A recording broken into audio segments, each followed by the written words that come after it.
જિલ્લા વહીવટીતંત્ર વતી હૃદયપૂર્વક અભિવાદન. દીપ જ્યોતિ નમસ્તે. દીપ જ્યોતિ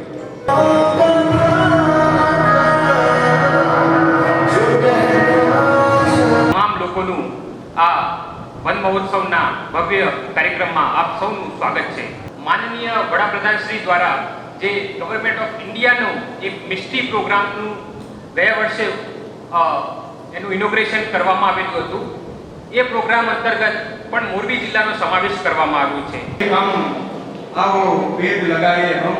અને આપણા માનનીય પ્રધાનમંત્રી શ્રીએ એક પેડ માં કે નામ એ જે સ્કીમ મૂકી છે, એમ આપણે જેમ આપણા ઘરમાં દરેક વસ્તુની કાળજી લેતા હોય, સાવચેતી રાખતા હોઈએ, સાર સંભાળ લેતા હોય, આપણે એક વૃક્ષ વાવીએ અને 5-10 વર્ષ સુધી આપણે એનું જતન કરીએ તો હિન્દુસ્તાનનો, ભારત દેશનો જે પણ પ્રશ્ન છે એ 15 વર્ષ પછી ખૂબ સારી રીતે ઉકેલ આવી શકે. આપણે મોરબીમાં ઉદ્યોગની દ્રષ્ટિએ ઘણા બધા ઉદ્યોગ છે. પર્યાવરણને રોકવું હોય તો વધારે આપણે ઝાડવા વાવવા પડશે. ઉદ્યોગની મીટિંગ સાથે ઉદ્યોગ પણ તૈયાર છે. જે પણ પૈસાનું ખર્ચ થાય એ આપને દેવા અધિકારી સાથે બેસી અને વધારે ઝાડવા વવાય એવું આપણે પ્રયત્ન કરીએ. તો આદરણીય શ્રી કેસરી દેવસિંહજી ઝાલા, મહેમાનો, અમારા યુવા શક્તિ અને પત્રકાર મિત્રો, કેન્દ્ર સરકારના અંદર જ્યારથી આપણા માનનીય વડાપ્રધાન મોદી સાહેબ આવ્યા છે ત્યારે પર્યાવરણ માટે ખૂબ ચિંતા પોતે કરે છે.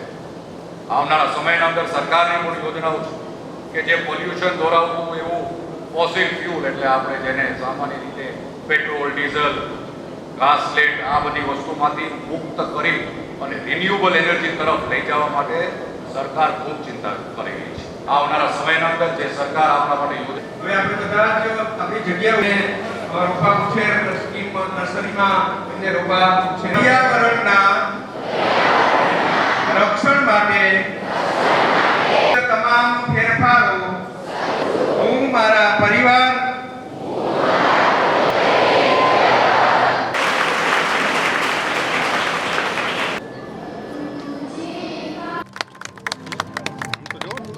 ભારત માતા કી જય. વંદે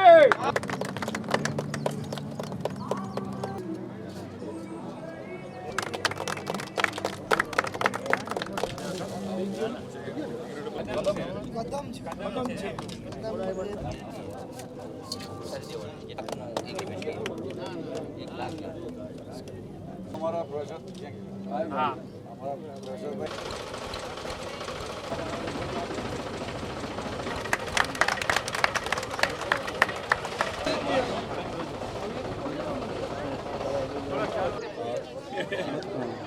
પ્રોજેક્ટ